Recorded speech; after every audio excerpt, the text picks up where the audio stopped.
അതിൻ്റെ ഉള്ളിലേക്ക് നമ്മൾ നിറച്ച് കൊടുക്കാൻ കേട്ടോ. അതായത് അതിന് വേണ്ട പ്രഷർ ഉണ്ടാകുന്നത് ചെക്ക് ചെയ്യാനാണ് നമ്മൾ.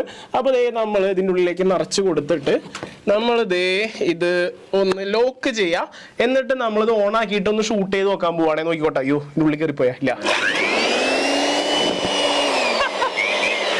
ഓക്കെ, നമ്മളുടെ ഒരു ബ്ലോവറിന് അത് തള്ളാനുള്ള ശേഷിയുണ്ട്. പക്ഷെ പ്രോപ്പറായിട്ട് നമുക്ക് എയിം ചെയ്ത് വെച്ച് ഒന്ന് ഷൂട്ട് ചെയ്യണമെങ്കിൽ നമുക്ക് കറക്റ്റ് ആയിട്ട് അത് ഡിസൈൻ ചെയ്തെടുക്കണം.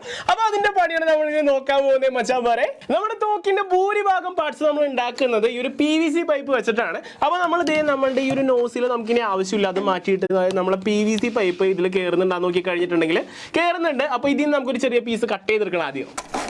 അപ്പോൾ മച്ചാന്മാരെ നമ്മൾ കട്ടിങ് തുടങ്ങിയേക്കാണ്. അപ്പോൾ നമ്മൾ ആദ്യം ചെറിയൊരു പീസ് കട്ട് ചെയ്തെടുത്തു. അതിനുശേഷം 1.5 1 റെഡ്യൂസർ എടുത്ത് അതുമേക്ക് ഇട്ടു. ഇനി ബാക്കി പണികളൊക്കെ നമുക്ക് പുറത്ത് വെച്ച് ചെയ്യാം. അപ്പോൾ 1 ഇഞ്ചിൻ്റെ പൈപ്പ് നമ്മൾ 2 പീസ് കട്ട് ചെയ്തെടുക്കുകയാണ്. അപ്പോൾ ആദ്യത്തെ പീസ് കട്ട് ചെയ്ത്